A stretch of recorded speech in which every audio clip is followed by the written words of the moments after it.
Hi there guys, this is Nikhil from GreedyTech and this is the complete review of Coolpad Note 3. So guys, let's get started. So guys, this is the Coolpad Note 3 and this is the only version that is being sold in India and it comes only in white. I guess you can find back panels or you can put on screen cases or you can put on phone cases to have it a different look, but white is the only color that is available in India. And the only way you can buy this device is through Amazon. You need to register on Amazon website first and participate in their weekly sales to buy this device. So guys, coming to the design, I really think every phone is like a box. They have sharp edges or curved edges, and this device has curved edges, and it has curved edges even in the backing. And because of the price point, most probably it comes in plastic, but there is this nice metal kind of thing going around the edges of the screen to make it look more premium.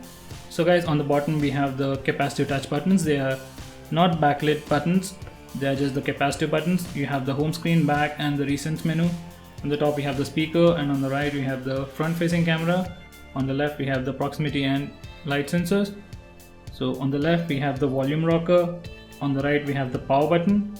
So on the back over here we have the LED flash, the rear camera, the microphone, and the fingerprint scanner.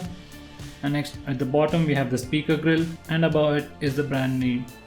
So, and at the bottom we have the microphone and the USB charging port. On the top we have just the 3.5mm audio jack. So guys, that's pretty much about this design. So guys, coming to the display, it is a 5.5-inch HD display. So it has a resolution of 720 by 1280, or you can call it 1280 by 720. So even though it's just a HD display, it doesn't really look like a HD display. You just take this device to someone who doesn't know about it and say it's a full HD device, they'll definitely believe you. So I am not really very picky about HD or full HD display, but this display is really good. The brightness levels are really nice, and you can definitely live with the HD resolution on this device. So as you can see, the color reproduction is really good. The viewing angles are very good. The text, as far as I can tell, is really crisp for this resolution at least.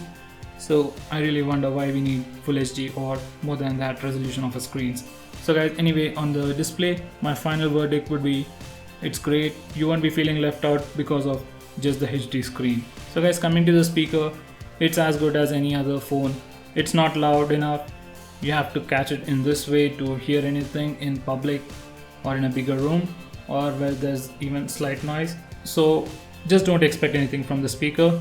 If you're that concerned, get a portable Bluetooth speaker. That's what I would like to say. So on the whole, just don't expect too much from the speaker. So guys, going on next, let me open up the camera. So guys, this is the camera app. So let me just show you by focusing some stuff. So initially when you just tap to focus it, it focuses really nicely and the text looks really crisp. But when you take images, they aren't that crisp. Well, the camera is a disappointment, but I would say it does a fairly good job. And I just got an update today. I mean the Cool UI update, and after that update the camera performance has definitely improved a little bit. So with future updates we can definitely improve much better performance by the camera. So guys, coming to the performance, this device is powered by a MediaTek processor, which is an octa-core clocked at 1.3 GHz. So this is the basic information about the CPU. It's a MediaTek MT6735 octa-core CPU with 8 cores clocked at 1.3 GHz, and you have a Mali T720 GPU. So this device also comes with 3 GB of RAM and 16 GB of internal storage, of which you get around 10 GB of space for user apps.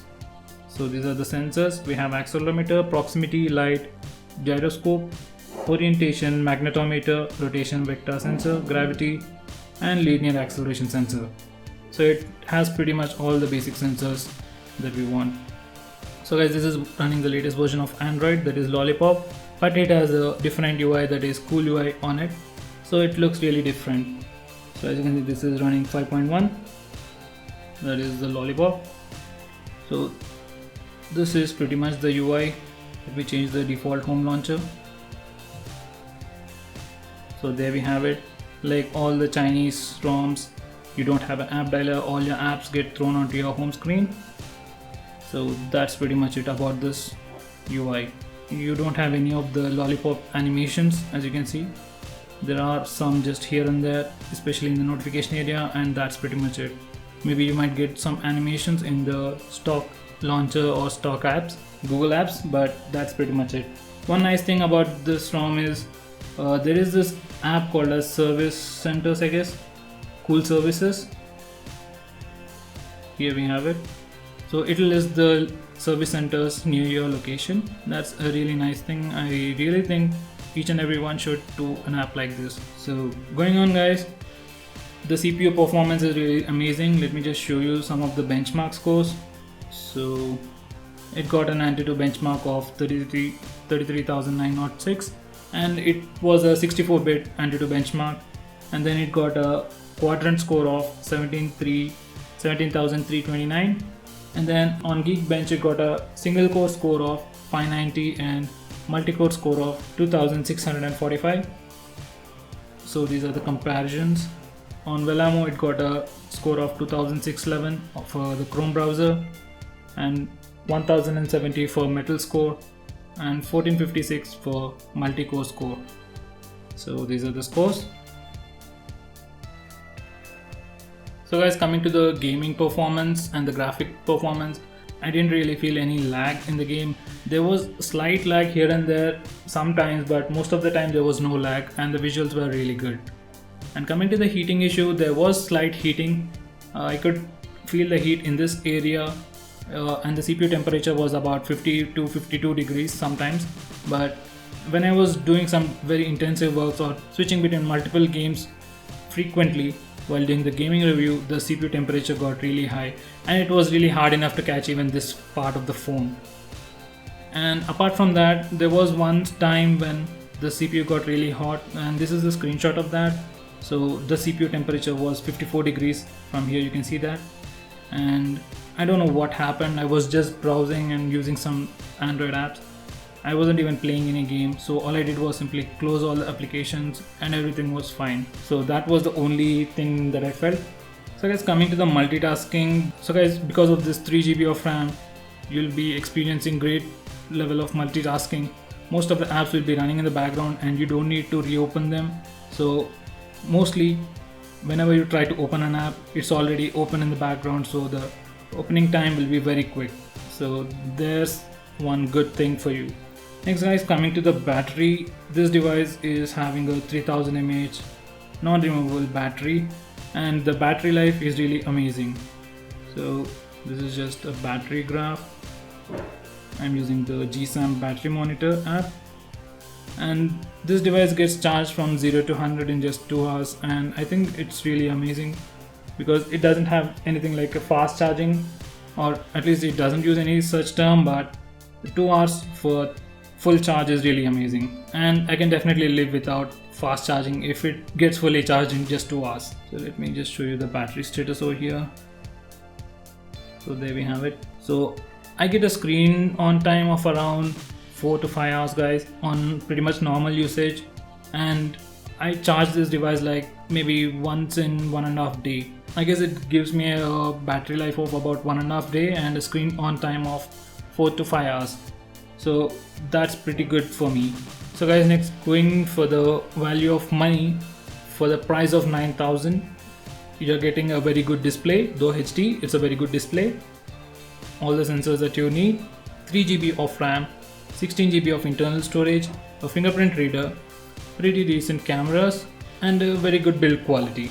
So guys, I definitely think it's a great value for money. Nowadays, most of the devices are coming with these kind of specifications.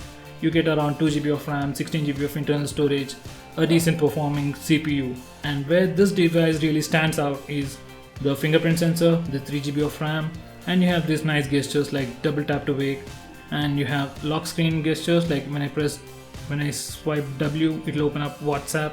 It has some small, nice and useful features like that. This also comes with a few disappointments in the software section. Even though these people have provided some nice features which other device manufacturers are not providing. For example, we have something called as long standby, which drastically improves the battery life by stopping all the unnecessary services in the background.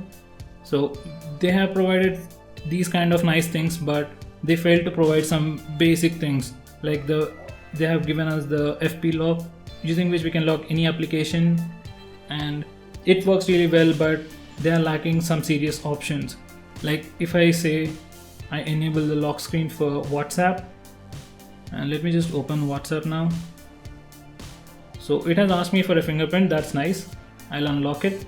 Now I'll go to home screen, and if I go back to WhatsApp once again, it'll ask me for the fingerprint once again. It is good in terms of security, but it becomes really annoying sometimes. So I think they should provide more options, more features for FP lock. So guys, for this price, I definitely think this is a really good phone, and in comparison, there isn't any other phone in this price segment which you can really compare with this device. So that's it guys, thanks for watching this video. If you have any doubts, do let me know by commenting below this video. If you found this video to be helpful, give me a thumbs up and share it with your friends, and subscribe to my channel to see more videos just like this.